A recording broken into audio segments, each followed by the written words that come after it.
हाँ भाई, तो आज हम अपने पास रिवाइज करेंगे नया चैप्टर का नाम है रेक्टिफिकेशन ऑफ एरर्स।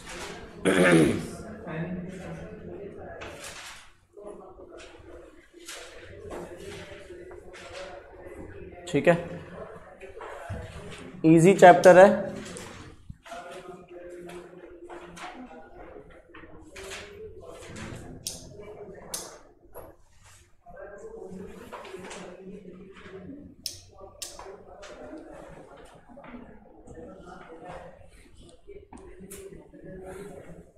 आ जाओ स्टार्ट करते हैं।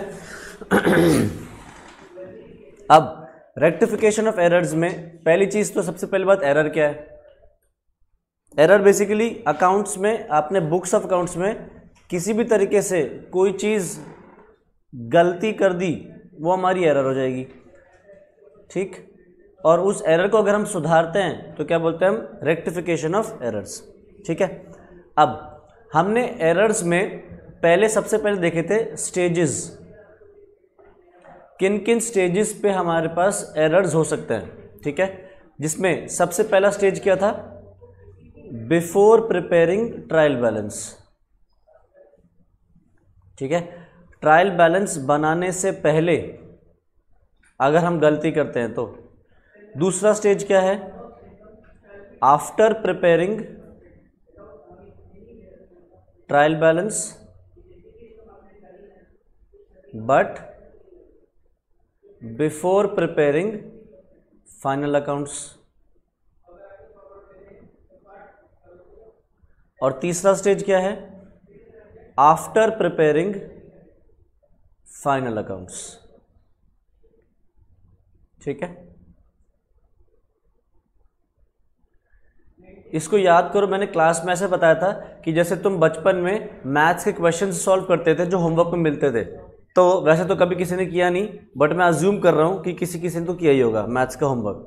ठीक है, तो जो मैथ्स का होमवर्क तुम करते थे तो क्या करते थे, पहले क्वेश्चन आता था तुम्हारे सामने बुक में, तुम उसको सॉल्व कर लेते थे अपने हिसाब से।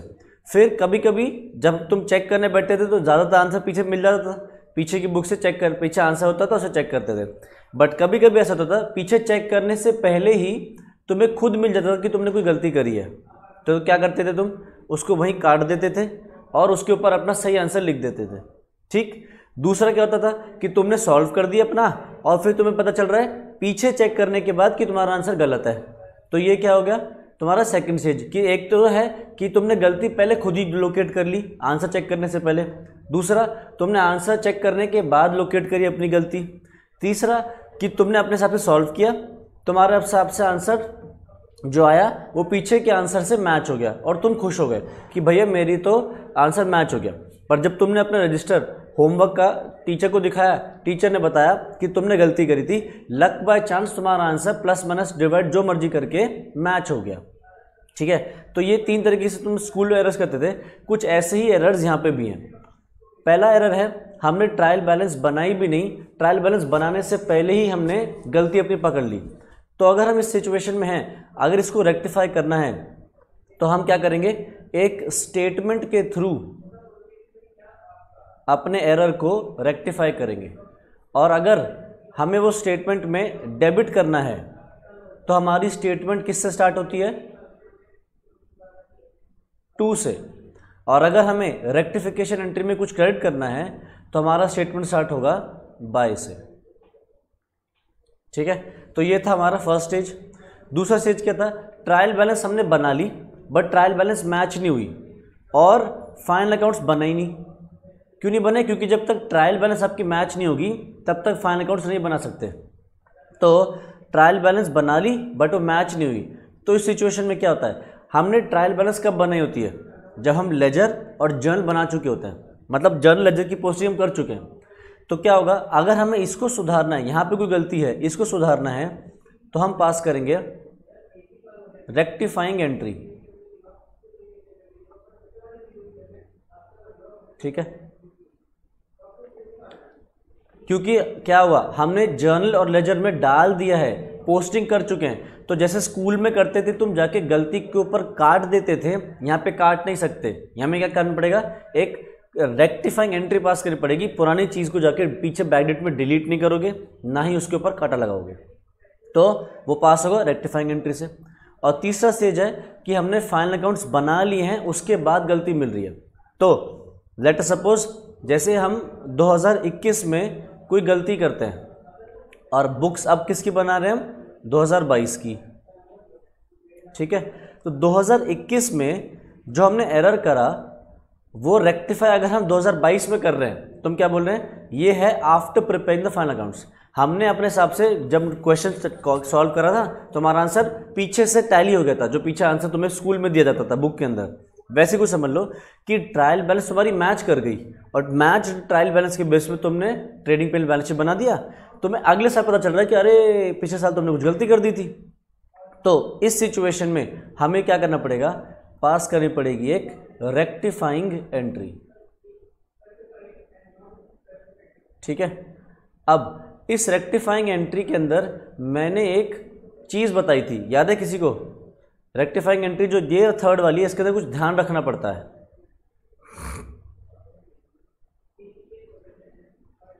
अगर रेक्टिफाइंग एंट्री में इनकम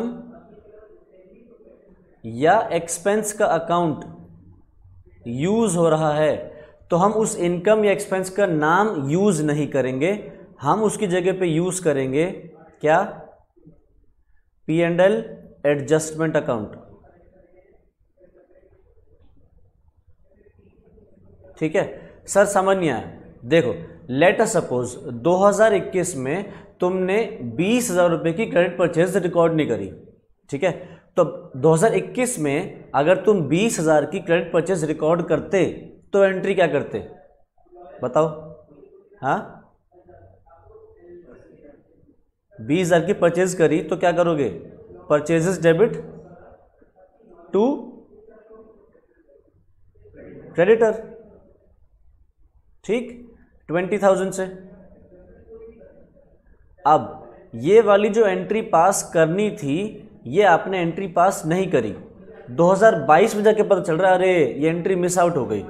तो हम 2022 में रेक्टिफाइंग एंट्री क्या करेंगे, हम ये देखेंगे भैया एंट्री तो ये वाली हो जानी चाहिए पूरी, क्योंकि पूरी की पूरी एंट्री हमने मिस करी है तो पूरी की पूरी एंट्री एज इट इज हो जानी चाहिए। बट जो रेक्टिफाइंग एंट्री है उसके अंदर अगर इनकम का अकाउंट आ रहा है, ये एक्सपेंस का अकाउंट आ रहा है, तो हम वो नहीं यूज करेंगे, क्या यूज करेंगे, P&L एडजस्टमेंट अकाउंट। अब चेक करके बताओ इसमें कोई एक्सपेंस या इनकम का अकाउंट है, परचेज एक्सपेंस अकाउंट है, तो क्या करोगे, तुम यहां डाल दोगे P&L adjustment account debit to creditor, ठीक है। ये क्यों करते थे, हम क्यों परचेज नहीं लिख रहे, क्यों P&L एडजस्टमेंट लिख रहे हैं, हाँ,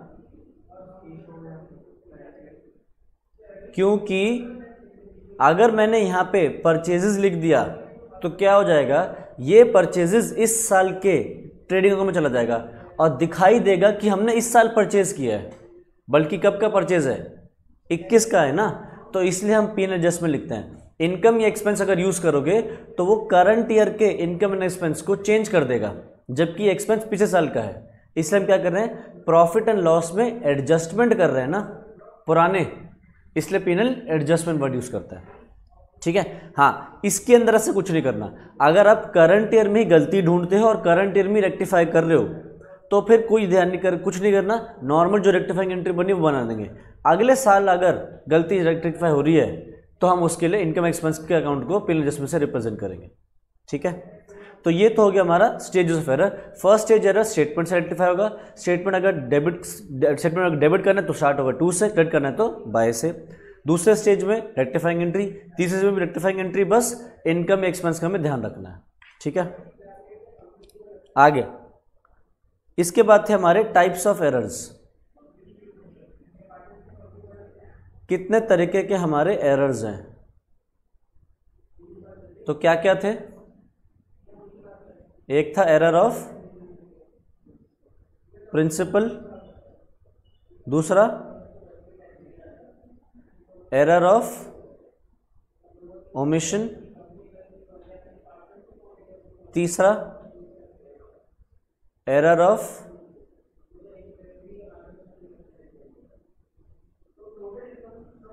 कमीशन,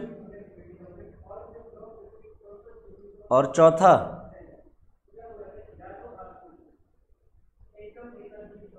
कॉम्पेंसेटिंग एरर्स। ये है हमारे 4 तरीके के एरर्स। एरर ऑफ प्रिंसिपल क्या कहता है? अगर आपने अकाउंट्स के जो प्रिंसिपल्स हैं उन्हीं को गलत लगा दिया तो आप क्या कर रहे हो? एक एरर ऑफ प्रिंसिपल। एग्जाम्पल के तौर पे तुमने एक एक्सपेंस किया, उसको असेट के तरह से बुक कर दिया, ठीक है। जैसे मान लो तुम्हारा मोबाइल है, तुम मोबाइल खरीदते हो तो उसको असेट में डाल देते हो, बट आगे चल के मोबाइल को रिपेयर करा रहे हो, तो जो रिपेयर का खर्चा है वो कहाँ जाना चाहिए? एज एक्सपेंस कि मोबाइल की कॉस्ट में ऐड हो जाना चाहिए? एक्सपेंस जाना चाहिए, क्योंकि वो रिपेयर हो रहा है। तो अगर आपने कोई एक्सपेंडिचर को असेट की तरह से ट्रीट कर लिया, किसी असेट को एक्सपेंडिचर की तरह से ट्रीट कर लिया, या कहने के लिए सिंपली अगर आपने अकाउंटिंग प्रिंसिपल्स को ही गलत लगा दिया तो ये क्या होंगे? Error of principle. ये error of principle trial balance में रिफ्लेक्ट नहीं होंगे। Trial balance will tally. Error तो होगा बट आपको पता नहीं चलेगा। क्यों जी? मान लो मैंने इसमें जो रिपेयर करा है, रिपेयर को मैंने असेट दिखा दिया, तो असेट क्या होता है? डेबिट। और एक्सपेंस क्या होता है? डेबिट। तो मेरे ट्रायल में मैं उसको एज एक्सपेंस लिखूं या एज असेट लिखूं, जाएगा किस साइड पे? डेबिट साइड पे ही। तो डेबिट पे जाता। मैथमेटिकली जब टोटलिंग करेंगे तो डेबिट पे जाना चाहिए, डेबिट पे चला गया, बट गलत जगह चला गया। एज एक्सपेंस जाना चाहिए था, चला गया एज असेट। तो इस केस में ट्रायल बैलेंस टैली करेगी, आपका ट्रायल बैलेंस बताया नहीं पाएगी कि एरर है या नहीं। ठीक। नेक्स्ट है error of omission. Error of omission क्या है? जहां पे आप एंट्री रिकॉर्ड करना भूल जाते हो, आपने एंट्री मिस आउट कर दी, ओमिट कर दी। तो इसके अंदर 2 तरीके के एरर्स थे। कौन से? ये तो 2 भी तुम्हें मैंने शायद लग रहा है मुझे याद दिला दिए, तुम्हें तो याद भी नहीं थे, है ना? हाँ, full omission, partial omission. Full omission कौन सा है? जहां पे आपने डेबिट एंड क्रेडिट दोनों ही रिकॉर्ड नहीं करे हैं। और पार्शियल ओमिशन में या तो डेबिट रिकॉर्ड किया या क्रेडिट रिकॉर्ड किया, दूसरा रिकॉर्ड करना भूल गए हो। तो अगर आपका कंप्लीट ओमिशन है या फुल ओमिशन है तो बताना इस केस में ट्रायल बैलेंस टैली करेगी या नहीं? क्यों करेगी प्रभात?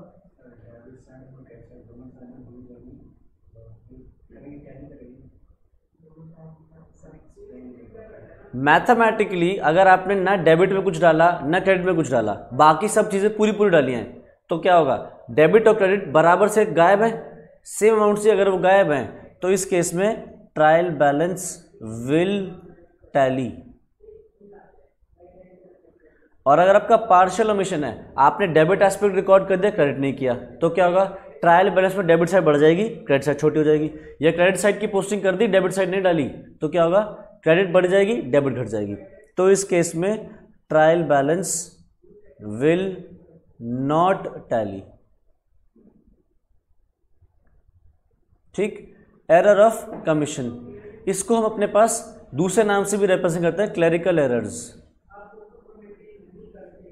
ये एरर कौन से होते हैं? जैसे आपने टोटलिंग की मिस्टेक कर दी, ठीक है, फिगर लिखनी थी 1925, आपने लिख दी 1295। ठीक। आपने एक पेज का टोटल किया और अगले पेज पे जब उसको लिखा तो उसकी फिगर गलत लिख दी, ठीक है। आपने गलत अकाउंट में डाल दिया, राम में डालना था रामा में डाल दिया, ठीक है। तो अलग अलग तरीके के एरर्स होते हैं इसके अंदर। तो एरर ऑफ कमीशन ये हो जाता है जहां पे क्लर्क ने एरर्स करे होते हैं। तो इस केस में ये बताना कि ये ट्रायल बैलेंस को अफेक्ट करेगा नहीं करेगा वो बड़ा मुश्किल है, क्योंकि डिपेंड करता है किस तरीके का एरर है। तो मान लो जैसे राम में डालना था रामा में डाल दिया, बट डाला डेबिट में ही, तो ट्रायल बैलेंस टैली करेगी या नहीं? सोचो, मैं जो बोल रहा हूं उसके बाद बुद्धि लगाओ सब लोग। तुम्हें डालना था राम अकाउंट में कोई एंट्री, तुम्हें करना था राम में डेबिट, तुमने कर दिया रामा में डेबिट, ठीक है। बताओ ट्रायल बैलेंस टैली करेगी या नहीं? है? ट्रायल बैलेंस टैली कर जाएगी। नाम में ही तो गड़बड़ है, डाला तो डेबिट में ही है, डालना डेबिट में ही था, बस राम की जगह पे रामा में डाल दिया। क्यों नहीं है? किसी ना किसी का नाम रामा है, राम में डालने की जगह पे रामा में डाल दिया या राम प्रकाश में डाल दिया, तो क्या हुआ, नाम में गलती करी ना, वैसे तो कोई गलती नहीं है ना, तो बस ट्रायल बैलेंस टैली करेगी। तो इसके अंदर बड़ा मुश्किल है कि आप ये बताओ कि भैया इससे टैली करेगी नहीं करेगी, तो आपको हर एंट्री के लिए इसमें सोचना पड़ता है कि मैच होगी या नहीं मैच होगी। ठीक, अच्छा लास्ट है हमारा कॉम्पेंसेटिंग एरर्स। कॉम्पेंसेटिंग एरर्स कौन से होते हैं, वो एरर्स जो एक जगह पे हुए दूसरे एरर को छुपा रहे हैं। दो एरर होते हैं इस केस में, एक एरर एक जगह पे, दूसरा एरर दूसरी जगह पे, बट एक एरर जो हुआ उसको कॉम्पेंसेट कर देता है दूसरा एरर कहीं और होने से। जैसे फॉर एग्जांपल आपने एक जगह पे एक्सेस डेबिट कर दिया 300 से, ठीक है, किसी एक एंट्री में एक्स्ट्रा डेबिट मार दिया 300 रुपये से, और एक दूसरी जगह पे आपने एक्स्ट्रा क्रेडिट भी कर दिया 300 रुपये से ही, तो क्या होगा, आपने पहले जब एक्सेस डेबिट मारा तो आपकी ट्रायल बैलेंस डेबिट से बढ़ गई, 300 रुपये से बढ़ गई, बट क्या हुआ, एक दूसरे जगह पे एक और एरर कर दिया, वहां पे क्रेडिट साइड को भी आपने एक्स्ट्रा क्रेडिट कर दिया 300 रुपये से, तो अगर आपकी डेबिट साइड 300 से बढ़ गई, क्रेडिट साइड भी अब 300 से बढ़ गई, तो क्या होगा, ट्रायल बैलेंस मैच करेगी या नहीं, मैच करेगी। तो ये होते हैं हमारे compensating errors. In this case trial balance will tally. ठीक है, तो हमने 3 केसेस देख लिए जहां पे ट्रायल बैलेंस टैली करेगी। एक सिचुएशन हो गई जहां ट्रायल बैलेंस टैली नहीं करेगी, और इस सिचुएशन में हमें एंट्री से एंट्री सोच सोच के चलना पड़ेगा कि इसमें मैच करेगी या नहीं करेगी। ठीक है, तो ये हो गया हमारा टाइप्स ऑफ एरर्स। सवाल में पूछ सकता है कि कितने टाइप के एरर्स हैं, उनको समझाओ और एक एक एग्जाम्पल लिख के दो। ठीक है, तो तुम्हें पता होना चाहिए क्या क्या एग्जाम्पल्स हैं और क्या क्या इनकी डेफिनेशन है, सारी चीज़ें क्लास में हमने प्रॉपरली लिखी हुई हैं। ठीक है, तो ये हो गया हमारे टाइप्स ऑफ एरर्स। अब इसके बाद हमने अपने पास सवाल शुरू करे थे। ठीक है, अब हमने जो क्लास में किया था वो कैसे किया था, हम अपने पास पहले लिखते थे करेक्ट एंट्री, फिर हम लिखते थे अपने पास रेक्टिफाइंग एंट्री, सॉरी उसके बाद हम लिखते थे रॉन्ग एंट्री। पहले हमने लिख दी थी करेक्ट एंट्री, फिर हम लिखते हैं अपने पास इनकरेक्ट एंट्री या रॉन्ग एंट्री, और लास्ट में लिखते थे अपने पास रेक्टिफाइंग एंट्री। एग्जाम में ऐसे नहीं करना है, ये सिर्फ क्लास के लिए था कि करेक्ट एंट्री, रॉन्ग एंट्री और रेक्टिफाइंग एंट्री हम करते थे। ठीक है, हमने अपने पास एग्जाम में सिर्फ और सिर्फ रेक्टिफाइंग एंट्री करके आना है। इतना टाइम नहीं है हमारे पास कि हम पहले करेक्ट सोचें, रॉन्ग सोचें और रेक्टिफाइंग सोचें। तो प्रैक्टिस इतनी कर लेनी है कि ये तुम्हारे दिमाग में हो जाए और ये पेपर पे उतर जाए। ठीक है, तो जैसे फॉर एग्जांपल एक एग्जांपल ले रहा हूं मैं, मान लो हमने परचेजेस क्रेडिट पे करी थी और हमने बुक कर दी कैश में। हमने परचेजेस क्रेडिट में करी थी और क्या कर दी, रिकॉर्ड कर दी एज परचेज ऑफ कैश। तो हम क्या लिखेंगे करेक्ट एंट्री में, परचेजेस डेबिट टू क्रेडिटर, उधार पे खरीदी थी, रिकॉर्ड कर ली as cash purchase. Wrong entry क्या कर दी, परचेजेस डेबिट टू कैश। तो हमने सोचना इसका कि क्या होगा, तो हम क्या देखते हैं, हम देखते हैं भैया परचेजेस डेबिट होना चाहिए था, क्या परचेजेस डेबिट हुआ है, हाँ हुआ है, तो परचेज को कुछ करने की जरूरत नहीं है। क्रेडिटर क्रेडिट होना चाहिए था, क्या क्रेडिटर क्रेडिट हुआ है, नहीं, ये क्रेडिट होना चाहिए था, हुआ नहीं ना, अब कर दो टू क्रेडिटर, तो ये भी हमने कर दिया। कैश क्रेडिट हो गया, क्या कैश क्रेडिट होना चाहिए था, नहीं, कैश फालतू में क्रेडिट हुआ, क्या करेंगे हम इसको डेबिट कर देंगे। क्यों डेबिट, क्यों क्रेडिट किया बेकार में, उसको डेबिट कर दो। ठीक, और कोई ले लो एक, हमने एक एग्जांपल, परचेज करा था 500 रुपये का सामान, उसको परचेज बुक में डालने की जगह पे सेल्स बुक में डाल दिया। समझ में आ रहा है, हमने 500 रुपये का माल खरीदा था, कहाँ रिकॉर्ड कर दिया, सेल्स बुक में। तो बताना परचेजेस करी 500 रुपये की, एंट्री क्या करोगे, परचेजेस डेबिट टू क्रेडिटर, 500 रुपये से। हमने क्या कर दिया, उसको सेल्स बुक में डाल दिया, एज सेल्स रिकॉर्ड कर लिया। बताना रॉन्ग एंट्री क्या करी हमने? हाँ, सेल्स बुक में रिकॉर्ड कर लिया, मतलब पूरी पूरी सेल्स वाली एंट्री कर दी। Data debit to sales, sales book में डालने का मतलब क्या है? सेल्स बुक में सिर्फ क्रेडिट सेल्स जाती हैं, ठीक है। तो debtor debit to sales. 2 minute लगाओ और जल्दी से बताना रेक्टिफाइंग एंट्री क्या होगी।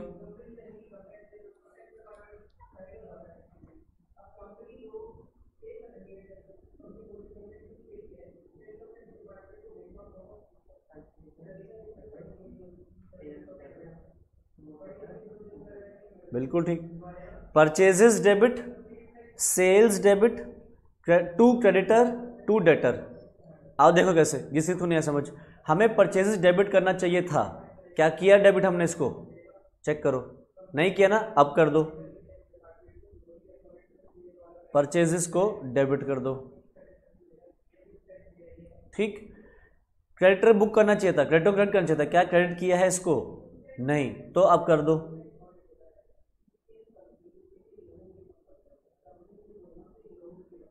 डेटर डेबिट कर दिया, क्या करना चाहिए था? नहीं, फालतू में डेबिट किया तो सुधार दो, टू डेटर। सेल्स क्रेडिट कर दिया, क्या सेल्स क्रेडिट होना चाहिए था? नहीं, ये होना चाहिए था क्रेडिट, ये फालतू क्रेडिट हो गया, इसको डेबिट कर दो, ठीक है। तो हमने ऐसे करेक्ट रॉन्ग रेक्टिफाइंग क्लास में करा था। तुम्हारे को ये एग्जाम में नहीं करना, अगर टाइम है तो कर लेना, अगर लग रहा है कि पेपर में टाइम है तो कर लेना, या किसी एक या 2 एंट्री के लिए कर लेना, जो भी तुम्हें लग रही हो मुश्किल है। हर एंट्री के लिए मत पकड़ने बैठ जाना, नहीं तो बहुत देर लग जाएगी एक ही सवाल के अंदर। ये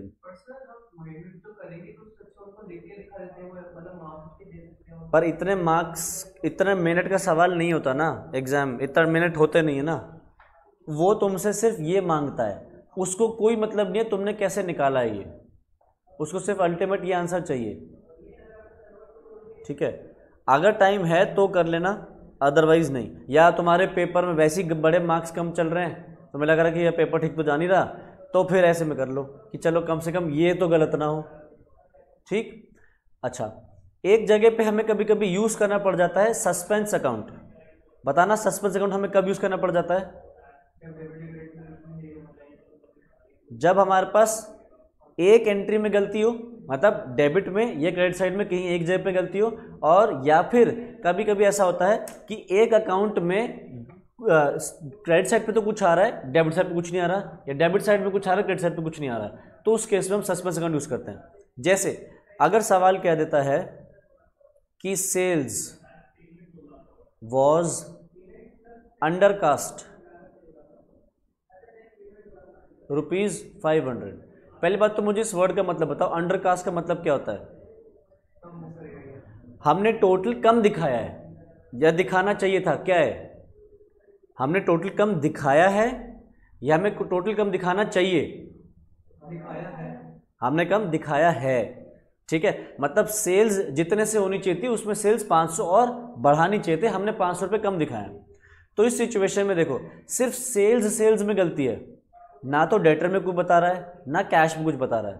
तो इस सिचुएशन में सेल्स को हम क्या करेंगे? क्रेडिट करेंगे 500 से। अब ऊपर डेबिट में कुछ नहीं है, तो यही बोलता मैंने, या तो एक अकाउंट में गलती है, या फिर कभी कभी ऐसा होता है कि डेबिट या क्रेडिट साइड में से एक जगह पे कुछ होता नहीं बचता, तो फिर इस सिचुएशन में क्या यूज करते हैं? वहां पे सस्पेंस अकाउंट,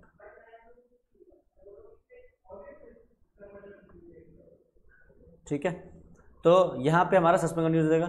या अगर मैं इसको बोलता ओवरकास्ट, तो ओवरकास्ट का मतलब क्या है? ज्यादा दिखा दिया, हमने उसको रिवर्स करना है। अच्छा, एक कास्ट का मतलब क्या होता है? जो वर्ड है कास्टिंग, इसका मतलब क्या होता है? नहीं, कास्टिंग का मतलब क्या है?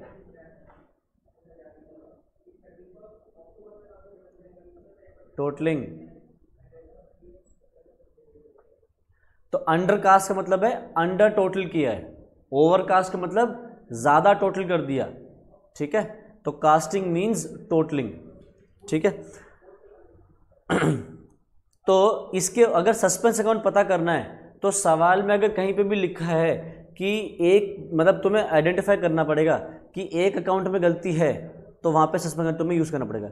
जैसे लिखा है कि it was charge to this account, charge to this account, तो मतलब चार्ज टू मतलब सिर्फ उसी अकाउंट में गलती हुई है, दूसरे पे कोई गलती नहीं हुई, तो उस केस में हम क्या यूज़ करेंगे, सस्पेंस अकाउंट, ठीक है। तो ये हो गया हमारा सस्पेंस अकाउंट का। और क्या था इसके अंदर, तीसरे तरीके का एरर हमने डिस्कस कर लिया था। अगर हमें एरर नेक्स्ट से पता चलता है, अगर अगले साल गलती पता चलती है, तो हमने डिस्कस किया है कि अगर वो आइटम इनकम की या एक्सपेंस की है तो हमने यूज़ करना है अपने पास P&L एडजस्टमेंट अकाउंट, ठीक है। बताओ, आई थिंक इसमें और कुछ है नहीं चैप्टर में, रेक्टिफिकेशन में। इसमें कोई क्या चीज़ परेशान करती है, क्या चीज़ समझ नहीं आती है, वो बताओ। कुछ कुछ बच्चों को मुझे जितना समझ में आता है वो एरर मिलता है कि सर वो ये नहीं बना पाते या ये नहीं बना पाते। उनके दिमाग में या तो करेक्ट एंट्री नहीं आ रही होती या रॉन्ग एंट्री नहीं आ रही होती, क्योंकि अगर ये बन गई तो ये ऑटोमेटिकली बन जाएगी। तो इसके लिए तुम्हें जर्नल प्रैक्टिस करना पड़ेगा बहुत ज़्यादा। ये 11th से पढ़ते हुए आ रहे हो, 11th 12th फाउंडेशन में भी आ चुका है अब तो। अगर ये स्ट्रांग नहीं है तो करेक्ट एंट्री नहीं बनेगी, करेक्ट नहीं बनेगी तो रेक्टिफाइंग तो भूल जाओ। और रॉन्ग एंट्री बनाने के लिए तुम्हें हर बार को सवाल को ध्यान से पढ़ना पड़ेगा। इसको कोई तरीका नहीं दे सकता मैं कि भैया तुम्हें ये इसको कैसे करना है। ये भी तुम्हारी थॉरो प्रैक्टिस से ही समझ में आएगा कि कहना क्या चाह रहा है। एक अकाउंट में गलती कहाँ हुई है, डेबिट और क्रेडिट हुआ है, सेल्स, परचेज, ओवरकास्ट, अंडरकास्ट, ये जितने भी वर्ड्स हैं ये प्रैक्टिस से ही समझ में आएंगे, ठीक है। तो करेक्ट रॉन्ग रेक्टिफाइंग ये क्लास में करेंगे, एग्जाम में मत करना, ठीक है। बताओ इस चैप्टर में क्या डाउट्स हैं किसी के, किसी ने कोई प्रैक्टिस करी है भी घर पे कि डाउट्स हैं? दोनों पोस्टिंग हमने किया तो क्रेडिट में कर दिया, जहां पे वो वर्ड आता है ना कुछ, वो आइडेंटिफाई करना मुश्किल है कि उसने डेबिट में किया क्रेडिट में किया, या दोनों ही ऐसा होता है ना। डेबिट देखो, जब कभी कभी ये आइडेंटिफाई करना मुश्किल हो रहा है कि ये डेबिट क्या है क्रेडिट क्या है, तो वो सोचो कि उसने किस अकाउंट में डाला है, ठीक है। जैसे मान लो total of returns inward was posted to returns outward, ऐसा कुछ हो गया। सवाल कह रहा है मतलब एक ही आइटम या तो दोनों क्रेडिट में डाल दिए, मतलब कुछ भी नहीं है तो दोनों डेबिट में डाल दिए। कोई सवाल निकाला हुआ है, कोई सवाल देख है क्या? तो मैं एग्जांपल लेके पिक कर लूंगा।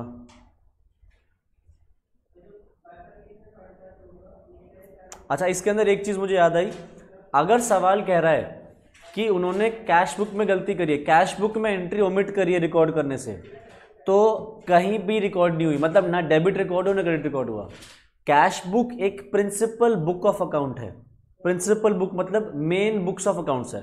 अगर आपने कैश बुक में रिकॉर्ड नहीं करा, दैट मीन्स डेबिट साइड और क्रेडिट साइड जो एंट्री की है पूरी की पूरी मिस आउट हो गई है। तो उस केस में हम फुल ओमिशन मानेंगे, और फुल ओमिशन के केस में रेक्टिफाइंग एंट्री वही हो जाएगी जो करेक्ट एंट्री होनी चाहिए थी। बट अगर सवाल स्पेसिफिकली बोल रहा है कि कैश बुक में कैश कॉलम में ठीक बुक कर दिया है, दूसरी जगह पे नहीं हुआ है, तो फिर कैश की एंट्री नहीं आएगी, दूसरी जगह पे आ जाएगी, और कैश जगह पे यूज होगा सस्पेंस अकाउंट, ठीक है। तो ध्यान रखना है, कैश बुक में एंट्री हो जाने का मतलब, कैश बुक में ना एंट्री होने का मतलब कंप्लीट ओमिशन। आर्यन जो तू कह रहा है कोई सवाल है तो बता। कोई नहीं, तो फिर क्लास में ले आना, वहाँ से कर लेंगे। जो ऑनलाइन बैठे हैं, किसी को कोई डाउट है इस चैप्टर में, कोई चीज़ परेशान करती है तो बताओ।